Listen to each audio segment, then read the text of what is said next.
আসসালামু আলাইকুম। সাজ্জাদ আইডি স্কুলের পক্ষ থেকে তোমাদেরকে অনেক অনেক শুভেচ্ছা অভিনন্দন। কেমন আছো তোমরা? নিশ্চয়ই ভালো আছো। আজকে যে বিষয় নিয়ে আলোচনা করবো সেটি হচ্ছে ওয়েবসাইটের প্রকারভেদ। ওয়েবসাইট মূলত হচ্ছে দুই প্রকার, একটা হচ্ছে স্ট্যাটিক ওয়েব পেজ বা ওয়েবসাইট, আর একটা হচ্ছে ডাইনামিক ওয়েব পেজ বা ডাইনামিক ওয়েবসাইট। স্ট্যাটিক ওয়েবসাইট, আমরা আসি স্ট্যাটিক ওয়েবসাইটে।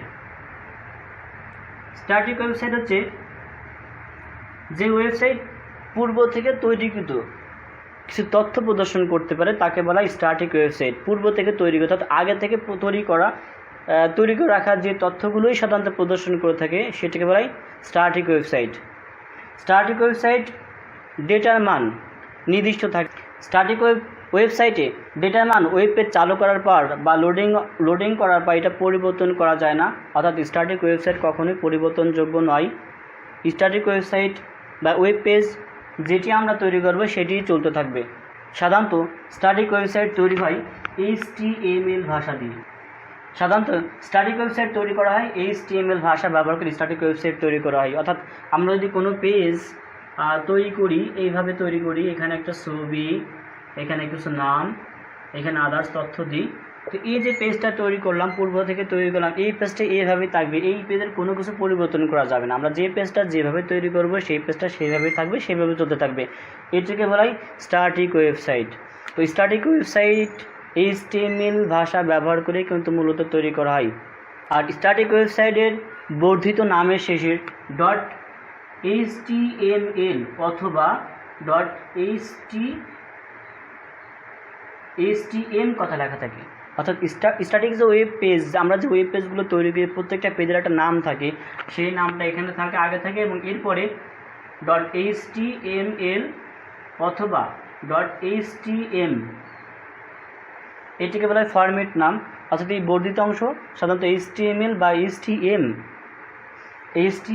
এই কথাটা সাধারণত লেখা থাকে। এটা হচ্ছে স্ট্যাটিক ওয়েবসাইট। বুঝতে পেরেছো? এবার আমরা আসি ডাইনামিক ওয়েবসাইট বা ওয়েব পেজটা কি। ডাইনামিক ওয়েব পেজ যে সকল ওয়েব পেজে আপডেট তথ্য প্রদর্শন করতে পারে তাকে বলা হয় ডাইনামিক ওয়েব পেজ বা ওয়েবসাইট। আপডেট তথ্য মানে হচ্ছে আমি যখন কোনো ওয়েব পেজ তৈরি করি বা যে ওয়েবসাইটগুলো তৈরি করা হয়, এই যে ওয়েব পেজটা তৈরি করলাম, যে ওয়েবসাইটটা তৈরি করলাম, এই ওয়েবসাইটের আমি যেখানে কন্টেন্ট দেবো, যেখানে ছবি দেবো না কেন, এই তথ্যটা আমি যে কোনো সময় পরিবর্তন করতে পারি। এটাকে আপডেট করা যায়, মডিফাই করা যায়, আপডেট তথ্য প্রদর্শন করতে পারে, সেটাকে বলা হয় ডাইনামিক ওয়েবসাইট। ডাইনামিক ওয়েবসাইট তৈরি করা হয় HTML, CSS, PHP, জাভাস্ক্রিপ্ট ইত্যাদি ভাষা ব্যবহার করে। বুঝতে পেরেছো? তো ডাইনামিক ওয়েবসাইট তৈরি করা হয় HTML, CSS, PHP, জাভাস্ক্রিপ্ট ইত্যাদি ভাষা ব্যবহার করে। সাধারণত ডাইনামিক ওয়েব পেজ বা ওয়েবসাইট তৈরি করা হয়ে থাকে। ডাইনামিক ওয়েবসাইটের বর্ধিত অংশ সাধারণত ASP, PHP। ডাইনামিক ওয়েবসাইটের বর্ধিত অংশ সাধারণত ASP, JSP এবং PHP এই তিনটা অংশ ব্যবহার করা হয়। যেমন স্ট্যাটিক বলেছিলাম যে স্ট্যাটিক ওয়েবসাইটের বর্ধিত অংশ যেমন .html অথবা .htm ব্যবহার করা হয়, অর্থাৎ এক্সটেনশন নাম। আর ডাইনামিক ওয়েবসাইটের বর্ধিত অংশ অর্থাৎ এক্সটেনশন নাম হচ্ছে ASP, JSP এবং PHP। এই তিনটা জিনিস ব্যবহার করা হয়ে থাকে। এবার খেয়াল করো যে এই যে স্ট্যাটিক ওয়েবসাইট এবং ডাইনামিক ওয়েবসাইট যে দুটো পেজ দেখা যাচ্ছে, এখন স্ট্যাটিক ওয়েবসাইট কিন্তু নির্দিষ্ট সংখ্যক পেজ থাকে, নির্দিষ্ট কন্টেন্ট থাকে। আমি যদি 5টা পেজ নিয়ে একটা ওয়েবসাইট তৈরি করি বা ওয়েব পেজ তৈরি করি, সাধারণত 5টি থাকে। এখানে কখনো কমানো যায় না বা বাড়ানো যায় না। কেন হচ্ছে হয়তো ডিলিট করা যাবে বা চেঞ্জ করা যাবে, বাট ওই পেজগুলো কখনোই আপডেট করা যাবে না। কারণ হচ্ছে আপডেট করতে হলে ডেটাবেস ব্যবহার করা হয়, ডেটাবেস থাকতে হয়। স্ট্যাটিক ওয়েবসাইট কখনোই আপডেট করা যায় না, কারণ আপডেট করতে হলে অবশ্যই ডেটাবেসের তথ্যগুলো কী করতে হয়, জমা রাখতে হয়। আর স্ট্যাটিক ওয়েবসাইট যে কন্টেন্ট দিয়ে তৈরি করা হয় সেটা কখনোই ডেটাবেস জমা রাখা হয় না। আর ডেটাবেসে জমা রাখা হয় না বিধায়, ডেটাবেস ব্যবহার করা হয় না বিধায় মূলত স্ট্যাটিক ওয়েবসাইট কিন্তু রান টাইমে পরিবর্তন হয় না বা পরিবর্তন করা যায় না। বুঝতে পেরেছো? প্রশ্ন হতে পারে স্ট্যাটিক ওয়েবসাইট রান টাইমে পরিবর্তন হয় না কেন? হয় না? কারণ রান টাইমে পরিবর্তন করতে হলে অবশ্যই ডেটাবেস ব্যবহার করতে হয়। স্ট্যাটিক ওয়েবসাইট তৈরি হয় মূলত HTML ভাষা ব্যবহার করে, যার কারণে এই স্ট্যাটিক ওয়েবসাইটের জন্য কোনো ডেটাবেসই ব্যবহার করা হয় না। যদি ডেটাবেস ব্যবহার করা না হয় কখনোই রান টাইমে পরিবর্তন করা যায় না, কারণ ডেটাবেস থেকে আমি তথ্যগুলো পরিবর্তন করার সুযোগ পাবো, অন্য কোথাও থেকে কিন্তু সুযোগ পাবো না, যার কারণে কিন্তু স্ট্যাটিক ওয়েবসাইট কখনোই রান টাইমে পরিবর্তনযোগ্য নয়। পক্ষান্তরে ডাইনামিক যে ওয়েবসাইটটি আছে, ডাইনামিক ওয়েবসাইট যে কোনো কন্টেন্ট, যে কোনো লেখা, যে কোনো কিছু পরিবর্তনযোগ্য। কেন যোগ্য? কারণ ডাইনামিক ওয়েবসাইটের জন্য যে ডেটাবেস, এই ডেটাবেসটা ব্যবহার করা, অর্থাৎ ডাইনামিক ওয়েবসাইটের সমস্ত তথ্য ডেটাবেসে জমা থাকে, সংরক্ষণ থাকে। তো আমরা দূর থেকে কিন্তু নিয়ন্ত্রণ করতে পারি, বা দূর থেকে এটা আমরা পরিবর্তন করতে পারি। যেমন আমি বলি যে ফেসবুকে আমরা সাধারণত কোনো ভিডিও বা ছবি এইগুলো আপলোড করে থাকি বা ডাউনলোড করে থাকি। আমি একটা ভিডিও বা অডিও বা একটা ছবি আপলোড করার সাথে সাথে সেটাকে আমি চেঞ্জ করতে পারতেছি, পরিবর্তন করতে পারতেছি বা ডিলিট করতে পারতেছি, তো তাই না? তো ডাইনামিক ওয়েব পেজ বা ওয়েবসাইটগুলো সবসময় জন্য পরিবর্তন করা যায়, কারণ ডাইনামিক ওয়েব সাইটের জন্য ডেটাবেস ব্যবহার করা হয়। এখন প্রশ্ন হতে পারে, স্ট্যাটিক ওয়েবসাইট এবং ডাইনামিক ওয়েবসাইটের মধ্যে কোনটি গ্রহণযোগ্য বা কোনটি ভালো? অবশ্যই ডাইনামিক ওয়েবসাইট ভালো। কেন ভালো? কারণ স্ট্যাটিক ওয়েবসাইটের কন্টেন্ট থাকে নির্দিষ্ট, শুধু HTML ভাষা ব্যবহার করে তৈরি করা হয়, যার কারণে স্ট্যাটিক ওয়েবসাইট আকর্ষণীয় বা সৌন্দর্য করা যায় না, তাই না? আর পক্ষান্তরে ডাইনামিক ওয়েবসাইট তৈরি হয় HTML, CSS, PHP, জাভাস্ক্রিপ্ট ইত্যাদি ভাষা ব্যবহার করে, অনেকগুলো ভাষা ব্যবহার করে ডাইনামিক ওয়েবসাইটটা তৈরি করা হয়। এটি দেখতে আকর্ষণীয় হয়, সৌন্দর্য হয়, ঠিক আছে? এটার জন্য ডেটাবেস ব্যবহার করা হয়, যে কোনোখানে পরিবর্তনযোগ্য, যার কারণে এটিই বেশি ভালো এবং এটি সবার কাছে গ্রহণযোগ্য। তো বুঝতে পেরেছো?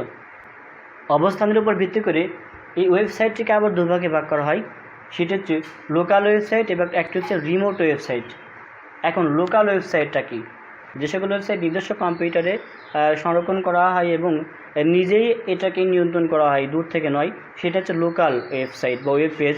আর রিমোট ওয়েব পেজ যেটা আমরা নিয়ন্ত্রণ করে থাকি, দূর থেকে নিয়ন্ত্রণ করে থাকি, সাধারণত অনেক দূর থেকে সাধারণত যেটা নিয়ন্ত্রণ করে সেটা হচ্ছে রিমোট ওয়েব সাইট বা ওয়েব পেজ। যেমন ফেসবুক, আমরা দেখো ফেসবুক আমরা নিয়ন্ত্রণ করে থাকি দূর থেকে, ইউটিউব আমরা নিয়ন্ত্রণ করে থাকি দূর থেকে, কারণ কি আমাদের এখানে একটা আইডি আছে, পাসওয়ার্ড আছে, আমরা এখান থেকে লগ ইন করতেছি, অথচ আমাদের যে ফেসবুক কিন্তু একটা সার্ভারে, আমাদের তথ্যগুলো কিন্তু একটা সার্ভারে জমা থাকে, তাই না? সার্ভারে জমা থাকে। তো আমরা এখানে বসে আমরা তথ্যগুলো কী করতেছি, আপলোড করতেছি, সাথে সাথে সার্ভার জমা হচ্ছে, আবার এখান থেকে বসে ডিলিট করতে, সার্ভার থেকে দেখো ডিলিট হয়ে যাচ্ছে। অর্থাৎ দূর থেকে আমরা কিন্তু এগুলো কী করি, নিয়ন্ত্রণ করতে থাকি। অর্থাৎ যে ওয়েবসাইট বা যে ওয়েব পেজগুলো আমরা দূর থেকে নিয়ন্ত্রণ করে থাকি, সেটি হচ্ছে রিমোট ওয়েব পেজ বা ওয়েবসাইট। মূলত স্ট্যাটিক এবং ডাইনামিক এই দুটোই ভেরি ইম্পর্টেন্ট, এখান থেকেই বেশি প্রশ্ন এসে থাকে। তো কয়েকটি জিনিস তোমরা মাথায় রাখবা যে স্ট্যাটিক ওয়েবসাইট এবং ডাইনামিক ওয়েবসাইট কোন ভাষা ব্যবহার করে তৈরি করা হয়। স্ট্যাটিক ওয়েবসাইট অবশ্যই শুধুমাত্র HTML, কথাটা মাথায় রাখবা। স্ট্যাটিক ওয়েবসাইট সাধারণত HTML দিয়ে তৈরি করা হয়, আর dynamic website HTML, CSS, PHP, JavaScript দিয়ে তৈরি করা হয়। আমি দুটো বিষয় পার্থক্য একটু আলোচনা করি বা বলি যে এই দেখো স্ট্যাটিক ওয়েবসাইট এবং ডাইনামিক ওয়েবসাইট, এটি আকর্ষণীয় হয় না, এটি হয়। একটা এক্সাম্পল দিই, একটা বাড়ি যখন আমরা তৈরি করি তখন দেখো ইট, সিমেন্ট, বালু দিয়ে করলে আমরা কিন্তু সেখানে বসবাস করতে পারি, কিন্তু সেটা দেখতে কিন্তু ভালো দেখায় না, তাই না? যদি আমরা এটাকে রং করি, তারপরে টাইলস ইউজ করি, আরও আদার্স যে আনুষঙ্গিক যে কারুকার্য আছে সেইগুলো যদি আমরা প্রয়োগ করি, তাহলে কিন্তু দেখতে আরও সৌন্দর্য হবে, তাই না? তো স্ট্যাটিক ওয়েবসাইটে দেখো শুধুমাত্র HTML, এখন এখানে তার কারুকার্য করার কোনো বিষয় নাই যে এটা আরও দেখতে আরও সৌন্দর্য হবে, তাই না? এই জন্য এটা কিন্তু আকর্ষণীয় হয় না, এই কন্টেন্টটা নির্দিষ্ট থাকে, এটা রান টাইমে পরিবর্তন হয় না। আর ডাইনামিক ওয়েবসাইটটা কেন বেশি আকর্ষণীয় হয়? কারণ এর সাথে দেখো HTML এর সাথে CSS, PHP, জাভাস্ক্রিপ্ট ইত্যাদি আরও যে ভাষাগুলো আছে, সেই ভাষাগুলো ব্যবহার করে কিন্তু ডাইনামিক ওয়েবসাইটটা তৈরি করা হয়, যার কারণে ডাইনামিক ওয়েবসাইটটা কিন্তু দেখতে অনেক সৌন্দর্য হয়। আর ডাইনামিক ওয়েবসাইটে রান টাইমে পরিবর্তন হয় একটা মাত্র কারণ, সেটা হচ্ছে ডেটাবেস জমা থাকে। ডেটাবেসের তথ্যগুলি কে থাকে? এই ডেটাবেসের তথ্যগুলো জমা থাকে। এই জন্য আমরা এখান থেকে যদি নিয়ন্ত্রণ করি, ডেটাবেসের নিয়ন্ত্রণ করি, তথ্য আমি এখান থেকে যদি বলি এই ডেটাবেস থেকে একটা তথ্য আমি চেঞ্জ করবো, সেখান থেকে কিন্তু তথ্যটা চেঞ্জ হবে। ডেটাবেস না থাকলেও কখনোই কিন্তু তথ্য চেঞ্জ করা যায় না বা পরিবর্তন করা যায় না, আপডেট করা যায় না। স্ট্যাটিকে কিন্তু কখনোই এই সুযোগটা নাই, অর্থাৎ ডেটাবেস ব্যবহার করার কোনো সুযোগ নাই, ঠিক আছে? এই জন্য স্ট্যাটিক ওয়েবসাইটের তুলনায় ডাইনামিক ওয়েবসাইটটা বেশি ভালো।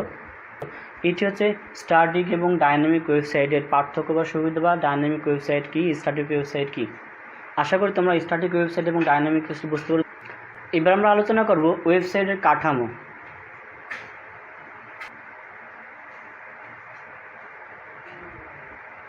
ওয়েবসাইটের কাঠামোর প্রকার। ওয়েবসাইটের কাঠামো 4 প্রকার। এক হচ্ছে হায়ারার্কিক্যাল, 2 হচ্ছে নেটওয়ার্ক কাঠামো,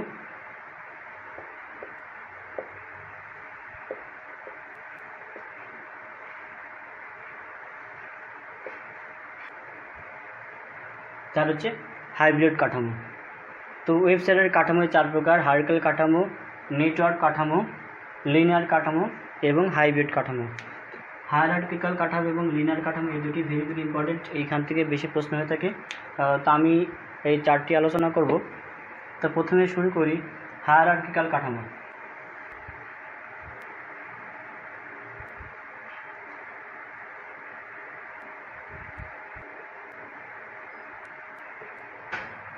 হায়ারার্কিক্যাল কাঠামোর পেজগুলো সাধারণত শাখা প্রশাখা অনুযায়ী সাজানো থাকে। প্রথমে দেখো, আমরা যখন কোনো ওয়েবসাইটে ঢুকি আমাদের সামনে যে পেজ আসে, বিভিন্ন প্রকারের পেজ আসে, বিভিন্ন পেজ আসে, 4 প্রকারের যে কোনো 1 প্রকারের পেজ আসতে পারে। তো সাধারণত হায়ারার্কিক্যাল কাঠামোটাই বেশি ব্যবহার করা থেকে বেশি দেখা যায়। তো আমাদের সামনে যে পেজটি আসে সেই পেজটি সাধারণত হোম পেজ। হোম পেজের পরবর্তী অনেক কন্টেন্ট এখানে থাকে, তথ্য থাকে। তো দেখো, আমি এই যে বললাম যে হায়ারার্কিক্যাল কাঠামো সাধারণত কী থাকে, শাখা প্রশাখার মতো থাকে। হোম পেজ, সাবমেন এবং অন্যান্য লিঙ্ক আকার থাকে, তার যাতে করে ভিজিটররা সহজেই বুঝতে পারে কোথায় ক্লিক করলে বা কোথায় ঢুকলেই কাঙ্ক্ষিত তথ্যটা পাওয়া যাবে। সেই তথ্যগুলো কিন্তু সহজেই পাওয়া যায়। তো তাই না, যখন আমরা হোম পেজে ঢুকি তখন আমাদের সামনে হোম পেজটা আসে। হোম পেজে আসার পরে এখন আমি যদি মনে করি যে দেখো এখানে আমি সায়েন্স, কমার্স, আর্টস 3টা গ্রুপ, অর্থাৎ এই যে 3টা শাখা প্রশাখা 3টা শাখা করেছি, তো এই যে এখানে আমাদের কিন্তু সেই শাখা অনুযায়ী আসবে। তো আমি চাচ্ছি যে আর্টসের একটা সাবজেক্ট আমি বের করবো। সেই ক্ষেত্রে দেখো, আমি প্রথমে হোম পেজে ঢুকলেই বুঝতে পারতেছি কোথায় ক্লিক করলে আমি আর্টসের সাবজেক্টটা পাবো। দেখো, আমি যদি হোম পেজে ক্লিক করি, হোম পেজ থেকে হিউম্যানিটিজে ক্লিক করি, তখন আমি কিন্তু সাথে সাথেই জানতে পারতেছি যে এই হিউম্যানিটিজের মধ্যে ঢুকলেই কিন্তু আমার এই আর্টসের একটা সাবজেক্ট পাওয়া যাবে। আমি যদি সায়েন্সের সাবজেক্ট খুঁজতে চাই তাহলে কিন্তু আমাকে সায়েন্স, এই যে শাখাটা আছে এই শাখাটাতে ক্লিক করলে আমি সায়েন্সের যে কোনো একটা সাবজেক্ট খুঁজে পাবো। এই যে শাখা প্রশাখা অনুযায়ী কিন্তু সাধারণত হায়ারার্কিক্যাল কাঠামো থেকে থাকে, যাতে সহজেই ভিজিটররা ভিজিট করেই বুঝতে পারে, যে হোম পেজে ঢুকলেই বুঝতে পারে কোথায় গেলে তথ্যটা পাওয়া যাবে। যদি এই তথ্যগুলা, এই পেজটা সাজানো না থাকতো, তাই না, এই শাখা অনুযায়ী না থাকতো, তাহলে হোম পেজে ঢুকলে কিন্তু আমরা কিন্তু খুঁজে পেতাম না কোথায় গেলে আমি আমার কাঙ্ক্ষিত তথ্য পাবো। তখন আমাকে কী করতে হতো, সমস্ত পেজ ওয়েবসাইটটা খুঁজতে হতো, কোথায় আমার তথ্য আছে খুঁজতে হতো। তো এটা হচ্ছে হায়ারার্কিক্যাল কাঠামো। ভালো করে খেয়াল করবে, স্ট্রাকচারটা ভালো করে খেয়াল করবে। এই প্রশ্নটা এসে থেকে প্রশ্ন যে হোম পেজে ঢুকলেই অন্যান্য তথ্যগুলো শাখা অনুযায়ী থাকে, যে কোথায় গেলে আমি আমার কাঙ্ক্ষিত তথ্য পাবো, সেই জিনিসগুলো সুন্দর করে সাজানো থাকে। এটি হচ্ছে হায়ারার্কিক্যাল কাঠামো। এবার আসে আমরা নেটওয়ার্ক কাঠামো। নেটওয়ার্ক কাঠামো তো যে কাঠামোটা জালের মতো ছড়িয়ে ছিটে থাকে, অর্থাৎ প্রত্যেকটা পেজের একটি সম্পর্ক থাকে, সেটি বলে নেটওয়ার্ক কাঠামো। দেখো, প্রত্যেকটা পেজের সাথে প্রত্যেকটা পেজের একটা লিঙ্ক থাকে, সেটা হচ্ছে নেটওয়ার্ক কাঠামো। অর্থাৎ জাল, তার মানে এই পেজগুলো জালের মতো ছড়িয়ে ছিটে থাকে। প্রত্যেকটা পেজের সাথে প্রত্যেকটা পেজের একটা কী থাকে, সম্পর্ক থাকে। আমি এই পেজ থেকে এই পেজে যে কোনো পেজ আমি ক্লিক করে যে কোনো পেজ চলে আসবে, এটাকে বলা হয় নেটওয়ার্ক কাঠামো। বুঝা গেছে? এরপরে আসি লিনিয়ার কাঠামো।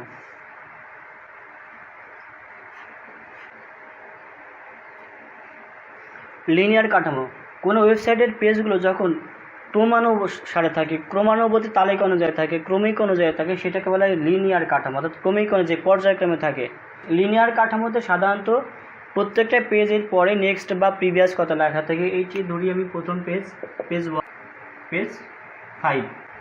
তো দেখো, যখন আমরা ওয়েবসাইটে কোনো এক ওয়েবসাইটে ভিজিট করি বা ঢুকি, তখন আমাদের সামনে পেজ আসে। অনেক সময় দেখা যায় কি যে একটা ফর্ম ফিল আপের জন্য আবেদন করতে হবে বা চাকরির জন্য আবেদন করতে হবে। সাধারণত এই জাতীয় যে পেজগুলো, সাধারণত এই পেজগুলো লিনিয়ার কাঠামোতে হয়ে থাকে। যখন আমরা কোনো ফর্ম পূরণ করি বা আবেদন করি, তখন প্রথম আমাদের একটা পেজ আসে, সেই পেজটা পূরণ করার পর এখানে লেখা থাকে নেক্সট। এই যে নেক্সট ক্লিক করার পরবর্তীতে 2 নম্বর পেজ আসে, দ্বিতীয় পেজ আসে। সেই পেজটা পূরণ করার পর আবার নেক্সটে ক্লিক করলে পরবর্তী পেজটা আসে। এরপর আবার একটা পেজ ক্লিক করলে সেখান থেকে আরেকটি পেজ আসে। এভাবে পর্যায়ক্রমে নেক্সট এবং পর্যায়ক্রমে পেজটি আসে। এখন আমি যদি মনে করি যে 1 নম্বর পেজ থেকে আমি 3 নম্বর পেজ যাবো, তখন কখনোই কিন্তু এটা সম্ভব নয়, কারণ এই পেজগুলো পর্যায়ক্রমে ধারাবাহিকভাবে আসতে থাকে। এই পেজগুলো অবশ্যই নেক্সট বা প্রিভিয়াস কথা লাগা থেকে ব্যাকে আসতে হলেও কিন্তু প্রিভিয়াসে ক্লিক করে আমাদেরকে ফিরে আসতে হবে। এখন আমি মনে করি 4 নাম্বার পেজে আছে, আমি এখান থেকে যদি বলি 2 নাম্বার পেজে আসবো, তাহলে আমাকে কিন্তু এই 3 নাম্বার হয়ে আমাকে 2 নাম্বার আসতে হবে। কখনোই একবারে সরাসরি 4 থেকে 2 আসা যায় না। আর প্রত্যেকটা পেজ কিন্তু পূরণ করার পরে পরবর্তী নেক্সট অপশনে যাওয়ার সুযোগ দেয়। হয়তো কোনো ক্ষেত্রে দেখা যায় কি যে পূরণ না করলে নেক্সটে ক্লিক করা যায়, কিন্তু 1 নাম্বার পেজ থেকে কখনোই 5 নাম্বার পেজে যাওয়া যায় না।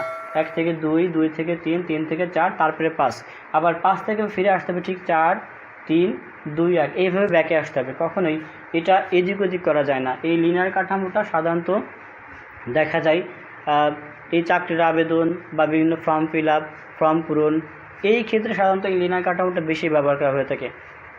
আশা করি তোমরা বুঝতে পেরেছো লিনিয়ার কাঠামোটা কি। পরবর্তী কাঠামোতে চলে যাই আমরা। হাইব্রিড কাঠামো। আমরা জানি হাইব্রিড মানে মিশ্রণ, তাই না? হাইব্রিড মানে হচ্ছে মিশ্রণ। তো ঠিক একই রকম হাইব্রিড মানে সংমিশ্রণ। যখন এই হায়ারার্কিক্যাল কাঠামো, নেটওয়ার্ক কাঠামো এবং লিনিয়ার কাঠামো, এই কয়টার কাঠামোর সংমিশ্রণে যে কাঠামোটা তৈরি হয় সেটাই মূলত হচ্ছে হাইব্রিড কাঠামো। তো এখানে পেজ থাকতে পারে এরকম। দেখো এখানে যে চিত্রটা দেখতে পাচ্ছ, দেখো এখানে কিন্তু আমি লিনিয়ার কাঠামো তৈরি করেছি। লিনিয়ার কাঠামো আছে, এখানে দেখো হায়ারার্কিক্যাল কাঠামো আছে। এই যে লিনিয়ার কাঠামো এবং হায়ারার্কিক্যাল কাঠামো বা নেটওয়ার্ক কাঠামো, এই 3টা বা 2টার সংমিশ্রণে যে কাঠামোটা তৈরি হয় সাধারণত এটাই কিন্তু হাইব্রিড কাঠামো। হাইব্রিড মানে হচ্ছে সংমিশ্রণ। যখন আমরা একাধিক কাঠামোর সংমিশ্রণ নতুন একটা কাঠামো তৈরি করব, সেইটিকে বলা হয় কিন্তু হাইব্রিড কাঠামো। তো এই হাইব্রিড কাঠামোটা সাধারণত সচরাচর খুব একটা বেশি ব্যবহার করা হয় না। সাধারণত যেটি বেশি ব্যবহার করা হয় সেটা হচ্ছে লিনিয়ার কাঠামো এবং হায়ারার্কিক্যাল কাঠামো। তো আর যে প্রশ্নগুলো হয়ে থাকে এখান থেকে এই হায়ারার্কিক্যাল কাঠামো এবং লিনিয়ার কাঠামো, এই দুটো থেকে বেশি প্রশ্ন হয়ে থাকে। তো এই ছিল ওয়েবসাইটের কাঠামোর প্রকারভেদ। আশা করি তোমরা এই কাঠামোগুলো বুঝতে পেরেছো। তো এবার আমি হায়ারার্কিক্যাল কাঠামো এবং লিনিয়ার কাঠামো এই দুটি কাঠামো প্র্যাকটিক্যালি দেখাবো। তো চলো আমরা ঘুরে দেখে আসি। আমরা প্রথমে মোজিলা ফায়ারফক্স ওপেন করব। আমি আগেই ওপেন করে রেখেছি। তো দেখো আমি প্রথমে একটি ওয়েবসাইটে ঢুকেছি, ekseva.gov.bd। এটি একটি ওয়েব পোর্টাল। আমি ওয়েব পোর্টাল সম্পর্কে আগে বলেছিলাম যে ওয়েব পোর্টাল হচ্ছে এমন একটি ঠিকানা যেখানে গেলে সমস্ত প্রকার সেবায় এক ঠিকানায় পাওয়া যাবে। দেখো এক সেবাতে এক ঠিকানায় সরকারি সেবা, তার মানে এখানে এক ঠিকানায় সরকারি সমস্ত প্রকার সেবা রয়েছে। তো এই যে ওয়েবসাইটটি দেখতে পাচ্ছি এটা কিন্তু হায়ারার্কিক্যাল বা ট্রি কাঠামোর অন্তর্ভুক্ত। আমি একটি নিচে তোমাদেরকে দেখাই। দেখো আবেদনের জন্য সেবা নির্বাচন এখানে লেখা আছে। তো এখানে দেখো দপ্তর অনুসারে, অর্থাৎ দপ্তর অনুসারে কি কি আছে আমি এখানে গেলে বুঝতে পারতেছি যে আমি কোথায় গেলে আমি আমার কাঙ্ক্ষিত তথ্যটা খুঁজে পাচ্ছি। আমি যদি জেলা নির্বাচন করি তাহলে আমি জেলা কার্যালয়ে সেবা পাবো। উপজেলা গেলে উপজেলা কার্যালয়ে সেবা পাবো। এই পাশে আমরা দেখি খাত অনুসারে রয়েছে কৃষি, প্রাণী সম্পদ, ওয়াকফ, প্রত্যয়ন, আবাসন, অভিযোগ। তো আমাদের যেখানে যে সেবাটি প্রয়োজন আমরা সেখানে ক্লিক করা মাত্র আমি কিন্তু সেই সেবাটি পাচ্ছি। তো এটি হচ্ছে মূলত হায়ারার্কিক্যাল বা ট্রি কাঠামো। তো আমি তোমাদেরকে বলেছিলাম যে এই কাঠামোটি সাধারণত শাখা অনুযায়ী থাকে, ঠিক আছে? হোম পেজ, তারপর সাবমেনু এবং অন্যান্য মেনু এর সাথে কি থাকে, লিঙ্ক রাখা থাকে বা পর্যায়ক্রম অনুযায়ী থাকে, যাতে সহজেই ভিজিটররা বুঝতে পারে কোথায় গেলে তার কাঙ্ক্ষিত তথ্য খুঁজে পাওয়া যাবে। তো মূলত হায়ারার্কিক্যাল কাঠামোটি সাধারণত বড় বড় কর্পোরেট প্রতিষ্ঠান, স্কুল, কলেজ, ব্যাংক, বীমা, বিশ্ববিদ্যালয়, বিভিন্ন প্রতিষ্ঠানের ওয়েবসাইট মূলত এই হায়ারার্কিক্যাল কাঠামোর অন্তর্ভুক্ত হয়ে থাকে। তো আরেকটি আমি দেখি যে মাগুরা সদর উপজেলা, আমি আরেকটি ওয়েবসাইটে ঢুকেছি। তো এখানে ঢুকলেও কিন্তু আমরা জানতে পারতেছি বা দেখতে পারছি যে মাগুরা সদর উপজেলা বা মাগুরায় যে ওয়েবসাইটটি রয়েছে এখানে ঢুকলে আমি কোথায় কোন তথ্য পাবো। আমি এখানে দেখো বাংলাদেশের জাতীয় তথ্য বাতায়ন, এখানে ঢুকলে আমি যদি বিভাগ সিলেক্ট করি খুলনা বিভাগ, তো খুলনা বিভাগের কোন জেলায় আমি যাব এখানে ক্লিক করলে আমার এখানে অনেকগুলো জেলার নাম চলে আসবে। তো আমি এখান থেকে যদি মাগুরাটা দিই তো মাগুরা চলে আসবে। এবার মাগুরা থেকে কোথায় যাব আমি, সদর, শালিকা, শ্রীপুর, মাগুরা সদর, মামুকপুর, কোথায় যাব আমি ঠিক সেই জায়গাটা নির্ধারণ করে দেবো। এরপর আমি আরেকটা জায়গায় নির্ধারণ করে দেবো যে আমি এই মাগুরা সদরের কোন ইউনিয়নকে আমি দেখতে চাচ্ছি বা জানতে চাচ্ছি। আমি এখানে থেকে যদি বগিয়া ইউনিয়নটা নির্বাচন করি তো আমার এখানে বগিয়া ইউনিয়নের তথ্যটা আমার সামনে চলে আসবে। তো এখানে লোডিং চলছে। তো এইটি হচ্ছে মূলত হায়ারার্কিক্যাল কাঠামো, যে আমি কোথায় গেলে আমি আমার কাঙ্ক্ষিত সেবা বা তথ্য জানতে পারবো, সেই জিনিসগুলো মূলত হায়ারার্কিক্যাল কাঠামোর অন্তর্ভুক্ত থাকে, আওতায় থাকে। তো নিচে দেখো এই জিনিসগুলো দেখো সুন্দর করে সাজানো আছে, আমি কোথায় গেলে কোন কোন সেবা পাবো, ইউনিয়ন পরিষদ, সরকারি অফিস, অন্যান্য প্রতিষ্ঠান, বিভিন্ন তালিকা, প্রকল্প সম্মত। এখানে দেখো প্রত্যেকটা ওয়েব পেজ এখানে লিঙ্ক করা আছে এবং সুন্দর করে সাজানো আছে। তো আমি কিন্তু সহজেই বুঝতে পারতেছি কোথায় গেলে আমি আমার কাঙ্ক্ষিত তথ্য পাচ্ছি। তো এটি ছিল মূলত যে হায়ারার্কিক্যাল কাঠামো। এবার আমরা চলে যাই লিনিয়ার কাঠামো। তো দেখো আমি লিনিয়ার কাঠামোতে চলে এসেছি। দেখো আমি এখন ঢুকেছি পাসপোর্ট অফিসে। তো পাসপোর্ট অফিসের আবেদন ফর্ম যদি আমরা পূরণ করতে চাই তাহলে লিনিয়ার কাঠামোর অন্তর্ভুক্তের মাধ্যমে কিন্তু পূরণ করতে হবে। আমি তোমাদেরকে বলেছিলাম যে লিনিয়ার কাঠামোতে সাধারণত যে কোনো আবেদন, বিশেষ করে চাকরির আবেদন বা যে কোনো আবেদনের ক্ষেত্রে সাধারণত লিনিয়ার কাঠামো হয়ে থাকে। তো দেখো আমি পাসপোর্ট অফিসের ওয়েবসাইটে ঢুকে আমি এখন একটা আবেদন করব। তো এখানে আবেদন করতে হলে আমাকে সর্বপ্রথম যে কাজটি করতে হবে, এখানে একটা টিক মার্ক দিতে হবে। টিক মার্ক দেওয়ার পরে এখানে ক্লিক করতে হবে or continue to online information. এখানে ক্লিক করার পরে আমার আরেকটি পেজ আসবে। তো দেখো লিনিয়ার কাঠামোটি কিন্তু মূলত আমি বলেছিলাম যে ক্রমানুবর্তী তালিকা অনুসারে থাকে, অর্থাৎ প্রথম পেজ কে ক্লিক করার পরবর্তীতে কিন্তু পরবর্তী আরেকটি পেজ আসে। তো দেখো সেখানে কিন্তু আরেকটি পেজ এসেছে এবং এই পেজটিতে অনেক ইনফরমেশন আছে। তো এই ইনফরমেশন কিন্তু পূরণ করতে বলতেছে। তো এই ইনফরমেশন আমি যদি এখানে পূরণ করি আমার অনেক সময় লাগবে। তো এই ইনফরমেশন পূরণ করার পরবর্তী যে কাজটি সেটি কিন্তু দেখো নিচে লেখা আছে, দুটো অপশন আছে, save now and continue the future অথবা সেভ অ্যান্ড নেক্সট। তো আমরা কি করি, মূলত এই ফর্মটা পূরণ করার পরে নেক্সটে ক্লিক করি, করার পরে কিন্তু আমার পরবর্তী আরেকটি পেজ আসে। তো মূলত হচ্ছে এইটি কিন্তু লিনিয়ার কাঠামো। তো আমার এই ফর্মটি পূরণ না করা পর্যন্ত কিন্তু আমি যদি এখানে ক্লিক করি তাহলে আমাকে কিন্তু যেতে দেবে না পরবর্তী পেজে। এখানে দেখো অলরেডি বলছে যে প্লিজ সিলেক্ট, আমার এই ফর্মটি পূরণ করতে বলছে, এই জায়গাগুলো ঘরগুলো পূরণ করতে বলছে, তারপরে আমাকে কিন্তু যেতে দেবে, তার আগে কিন্তু যেতে দেবে না। তো এটি কিন্তু মূলত লিনিয়ার কাঠামো। আশা করি তোমরা বুঝতে পেরেছো। আমি আরেকটি ওয়েবসাইট তোমাকে ভিজিট করে দেখাই। দেখো আমি বাংলাদেশ ইমিগ্রেশন অর্থাৎ visa.gov.bd অর্থাৎ ভিসার যে ওয়েবসাইট, ভিসার জন্য যে ওয়েবসাইটটি রয়েছে সেই ওয়েবসাইটে দেখো নিচে দেখো আছে, এখানে একটা টিক মার্ক দিতে বলতেছে। অর্থাৎ আমি যদি আবেদন করতে চাই তাহলে আমাকে এখানে একটা টিক দিতে হবে, দেওয়ার পরে এখানে নেক্সটে ক্লিক করতে হবে। তো নেক্সট ক্লিক করার পরে কিন্তু আমার আরেকটি পেজ আসবে। তো দেখো এখানে আরেকটি পেজ আসছে, এখানে বলতেছে একটা ইমেল অ্যাড্রেস দিতে বলতেছে। আমি একটা ইমেল অ্যাড্রেস দিই। আমি আমার ইমেল অ্যাড্রেসটা এখানে সাবমিট করলাম। করার পর এখানে যে কিটা আছে কিটা টাইপ করতে বলতেছে।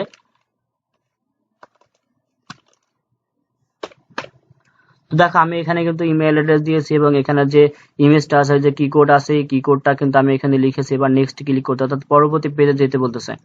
তো আমি এখানে নেক্সটে ক্লিক করলাম। তো দেখো এখানে আমার আরেকটি পেজ ওপেন হলো। তো দেখো এখানে এই পেজটি কিন্তু পূরণ করতে বলতেছে, আমার এই পেজটি পূরণ করতে বলতেছে। এখানে নাম, এখানে যে ইনফরমেশন গুলো দেওয়া আছে এগুলো পূরণ করতে বলতেছে, এখানে ছবি দিতে বলছে। দেওয়ার পরে কিন্তু আমাকে সেভ এবং নেক্সট পরবর্তী পেজে যেতে দেবে, তার আগে কিন্তু আমাকে যেতে দেবে না। তো দেখো এখানে কতগুলো স্টেপ আছে, পার্ট 1 2 3 4 5 6 7। এখন আমি কিন্তু পার্ট 1 আছে, আমি যদি মনে করি পার্ট 2 তে যাবো আমাকে কিন্তু কখনোই যেতে দেবে না। কেন যেতে দেবে না? আমার এই প্রথম পেজটি পূরণ না করা পর্যন্ত কিন্তু আমাকে পরবর্তী পেজে যেতে দেবে না। আমি যদি এখানে ক্লিক করি আমাকে কিন্তু এখানে যেতে দেবে না। দেখো আমাকে কিন্তু যেতে দিচ্ছে না। আমি কিন্তু পার্ট 5 এ ক্লিক করেছি, বাট আমাকে যেতে দিচ্ছে না। কেন যেতে দিচ্ছে না? আমার এই ফর্মটি পূরণ না করা পর্যন্ত আমার পরবর্তী পেজে কিন্তু কখনোই কি যেতে দেবে না। তো এটি ছিল মূলত হচ্ছে লিনিয়ার কাঠামো। আশা করি তোমরা নিশ্চয়ই বুঝতে পেরেছো যে কোনটি হায়ারার্কিক্যাল কাঠামো এবং কোনটি লিনিয়ার কাঠামো। তো এই ছিল আজকের ক্লাস। তো আজকের ক্লাস যদি তোমাদের ভালো লেগে থাকে অবশ্যই কমেন্টস করে জানাবে। আর যারা নতুন এসেছো তারা অবশ্যই আমার চ্যানেলটি সাবস্ক্রাইব করবে, পাশে থেকে ঘন্টা বেলটি বাজিয়ে রাখবে, নতুন নতুন ভিডিওগুলো আপলোড করার সাথে সাথে তুমি পেয়ে যাও। পরবর্তী ভিডিও দেখার আমন্ত্রণ জানিয়ে আজকের মতো এখানেই শেষ করছি। আল্লাহ হাফেজ।